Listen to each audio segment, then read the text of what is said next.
while there is some evidence that it's on its way out, Battle Royale is still undoubtedly going strong in the world of gaming. It is the genre that has practically defined the late 2010s, and even last year there were some high-profile BR releases. Well, I call this a genre, but really it's more of a format, a PvP-only one while we're at it. Because of this, for a BR to be a success, it needs to be laser-focused on gameplay, since that is the cornerstone of the entire experience, and thus there isn't room for story. But that being said, BR games do tend to have some kind of lore behind them. On top of this, the live service model that many of these games employ means that the story actively has to keep going. Has any prominent Battle Royale game got both of those features, and beyond that, a genuinely engaging story? I'll be going over some examples in this video in no particular order.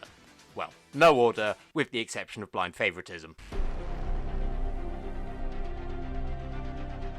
I've sung the praises of Apex Legends since launch. It is built on the solid foundations of Titanfall, and the team play is revolutionary for a Battle Royale, because it was one of the first to experiment with not being shit. And those are compliments that I actually extend to the story of Apex Legends. This game had its first quote-unquote story event happen 5 months after launch at the start of Season 2, and with it still going strong to this day. Set 30 years after the events of the best game ever made, Blisk revitalizes a blood sport that was popular in the fringes of the frontier, or Outlands as it's called. And at the moment, this has brought in 17 competitors to the games as well as 3 maps. What the story does right is that it strikes the right balance of giving characters their own backstories while still giving them room to interact with other legends. By this point of the story, we know everything about the backstories of Mirage, Wraith, Rampart and Pathfinder, but they still have an evolving dynamic between them. Starting with Season 5, there was a story mode added with each season, although only Season 5 had you do missions, and now, since Season 6, they've just put out basic comics each week. But even then, some of the comics have their moments, especially with the most recent season having some weirdly decent emotional moments. And this made me realise that this is not only the first BR game to introduce a respawning mechanic as a feature, but it's also one of the first team-based shooters with a shipping community that doesn't make me want to snort arsenic. On top of this, the stories from the Outlands series, as well as some of the trailers for the game, are just plain stunning in places. Not only because of the moments where I get to feel smug for knowing the Titanfall references, but also because some of the moments in these trailers are iconic, to say the least.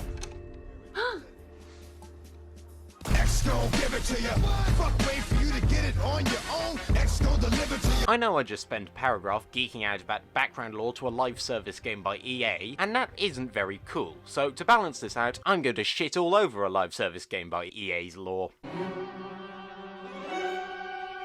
Battlefield 5's Firestorm is a mode that everyone forgot, not just because it released only a month after Apex, but also because DICE were wise by not drawing any further attention to the huge stinking turd they'd just plopped out. The story so far... oh, who am I kidding? The story in its entirety is only really implied because DICE stopped updating it after 2 months. Popular theories state that a group called Solace, who were probably allied with the German army, made a weapon that forms a ring of fire and is controlled by machines. That's it. Why 64 people all trying to kill each other dropping into the middle of this isn't explained. Doesn't really seem like that good of an idea when there's a perfectly good world war that these 64 people could be fighting in, but I'm probably just not remembering the history right.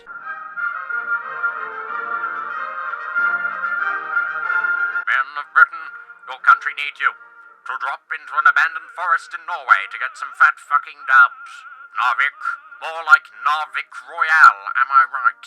I will throw the story a bone by saying that it could potentially tie into some of the natural disasters that are going to be happening in Battlefield 2042, but if DICE can't remember the mode 2 months after launching it, they sure as fuck aren't going to remember it 2 years after launching it. Which is a shame for them, because Battlefield's rival franchise has had quite a bit of success with its Battle Royale.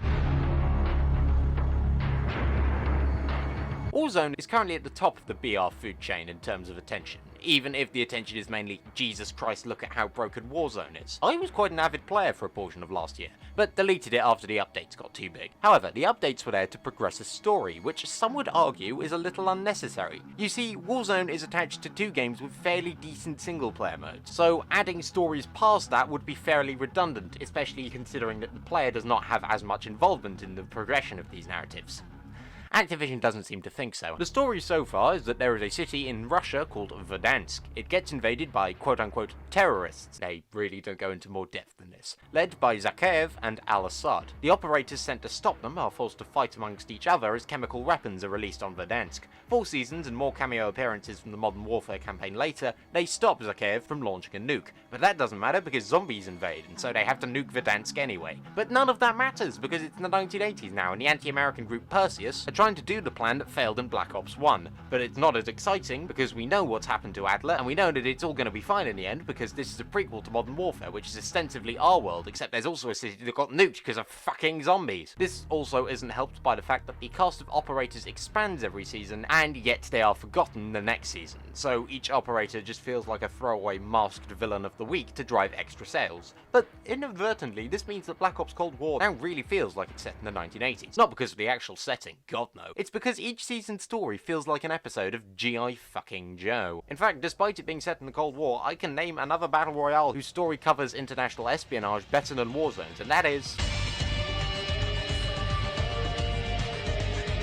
PUBG's extensive lore is what inspired me to make this video, and being someone who hasn't played PUBG, nor ever plans to, I'm kind of impressed by it. The story is that some Russian dude has an obsession with survival instincts, and after seeing footage of a fella beating the shit out of dozens of people in a Korean prison, he sets up the Battlegrounds, where you drop 100 people in and you know the story from there. What I actually like about the way the story is told is that a lot of the videos they put out have a lot of effort put into them. I mean, yes, when compared to the stories from the Outland series, the video where they couldn't even afford to make the violence look real doesn't quite stack up. But the fact they've gone to such lengths to create sets that look like they're from within this game's universe is actually quite cool. Supposedly, the upcoming game, the Callisto project from the creators of Dead Space, is also set in the PUBG universe. While the game looks okay, it's gonna be hard to tie it in. Maybe the blue chip on people's necks might be the one described in the Mysteries Unsolved video, but I'm personally just going to be disappointed if every death in this game isn't accompanied by the quote, loser loser turkey breakfast. On the subject of deaths that don't have the expected impact... I really need to get better with these segues. Fall Guys came out last year and has reached the lofty height of game that got popular with streamers in 2020 that actually looks fun. But turns out the lore is that the Fall Guys are happy beings that completely despawn from existence after a game ends. Is that a nightmarishly existential time loop more befitting of a Samuel Beckett play than a virtual Takeshi's Castle? Yes. Is that the weirdest story using bends in the fabric of reality in a battle royale game mainly played by children? No. Is this a setup for another paragraph? Well... We got a #1 victory royale, yeah, Fortnite, we bout to get down. Fortnite's story is genuinely mental. Being introduced in Season 3 of the first chapter, yes, there are chapters, I'll get into that later, the story is quite a tall order to pull off, since it has to explain the metric fuckload of characters from other media that keep appearing in the game, such as the Marvel Cinematic Universe characters, Master Chief, and Rick from Rick and Morty. Although on the subject of Rick and Morty, I feel that it's the perfect fit for Fortnite, because I need some kind of understanding of metaphysics to properly grasp this game.